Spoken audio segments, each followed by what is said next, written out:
Bonjour et bienvenue sur votre programme L'Opuscule Écarlate. Aujourd'hui, je vous fais une revue littéraire d'un roman de science-fiction qui s'appelle Des fleurs pour Algernon et qui est signé par l'auteur américain Daniel Keyes.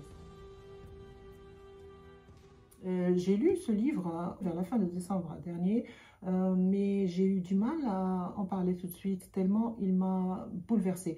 D'ailleurs, ce roman m'a si profondément touchée, m'a tellement plu que désormais, il siège en tête de mes coups de cœur de l'année 2022. Ce roman de science-fiction de 544 pages, sachant que, en fait, le roman, il fait 300 pages et le reste, c'est...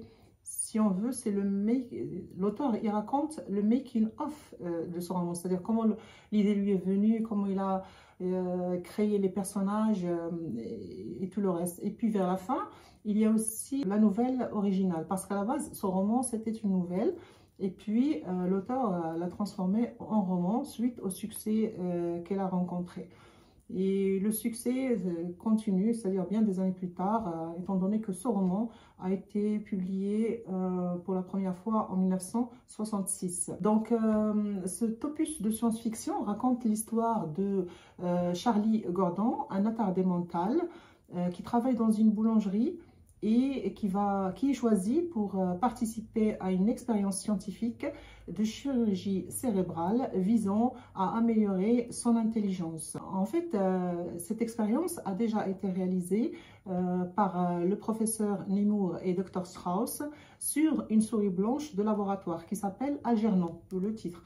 Donc, et l'expérience a très bien réussi étant donné que l'intelligence de Algernon a décuplé. Donc, avec l'aide de la psychologue Alice Kinyan, le professeur Nemours et Dr Strauss vont appliquer leur découverte sur Charlie. Et l'expérience réussit puisque Charlie voit son intelligence s'éveiller petit à petit. Le nouveau génie, puisque en fait il va devenir plus intelligent, mais il va devenir carrément un génie. Alors de l'état d'attardé mental, il va passer à l'état de génie. Donc le nouveau génie découvre un nouveau monde dont il avait toujours été exclu. Et l'amour qui naît entre lui et Alice Kinyan, la psychologue, finit par achever sa transformation. Alors, ce qui se passe, c'est qu'un jour, les facultés mentales supérieures d'Algernon se mettent à décliner. Et c'est à partir de là que commencent des moments très durs pour Charlie, puisque cet homme en pleine conscience de toutes ses facultés va se voir en train de glisser, en train de dépérir et en train de perdre ses facultés mentales jusqu'à arriver à l'état de bête carrément. Je précise que je ne vous spoil rien du tout parce que cette information brute, si on veut, est déjà annoncée en quatrième de couverture.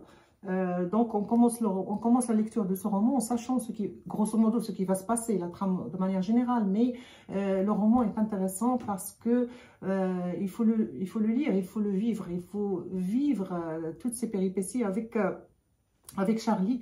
Alors, quand on commence à lire le roman, moi, quand j'ai commencé à le lire, j'étais un peu déconcertée parce qu'il y avait beaucoup de fautes d'orthographe dans les premières pages. Alors, j'ai compté les 20 premières pages. Il y avait vraiment beaucoup de fautes.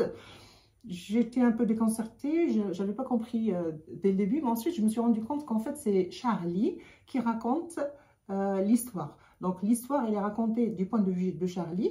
Alors comment l'auteur explique ça? En fait, les médecins ont demandé à Charlie d'écrire des comptes rendus quotidiens. Évidemment, ces comptes rendus vont leur servir pour savoir un peu comment ils pensent, comment il évolue.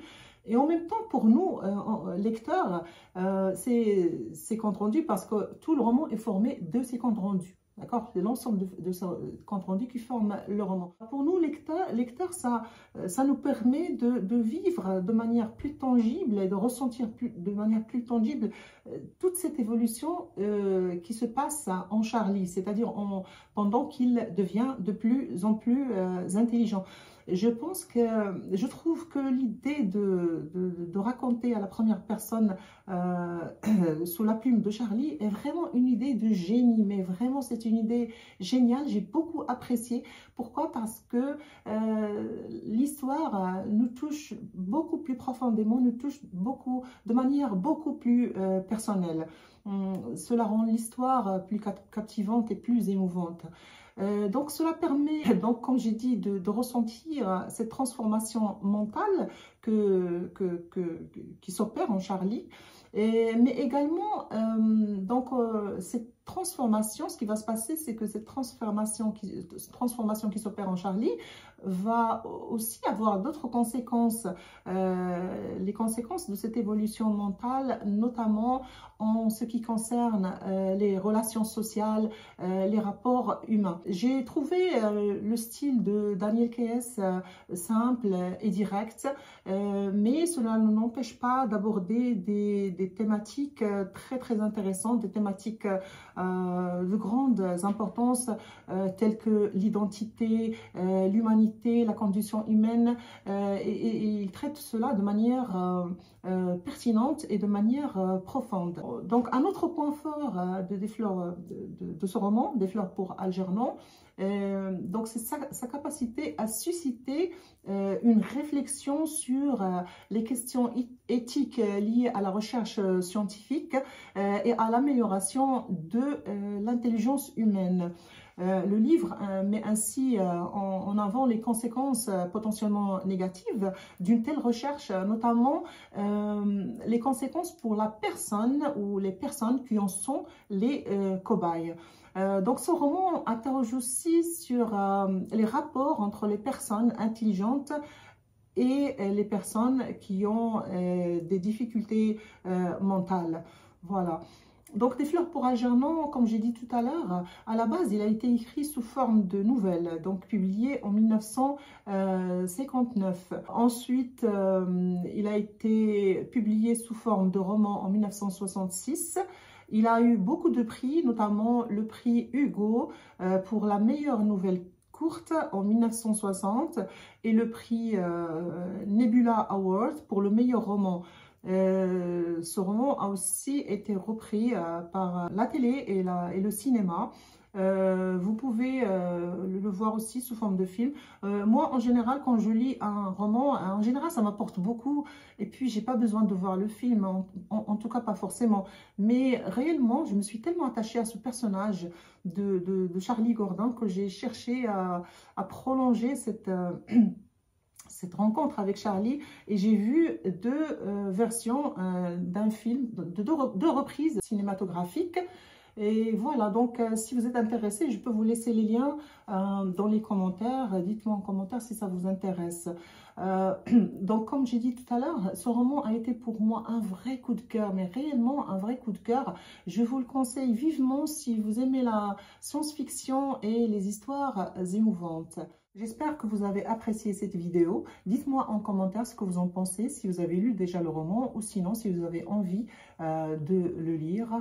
N'oubliez pas de liker et de partager. Merci et à bientôt pour une autre vidéo.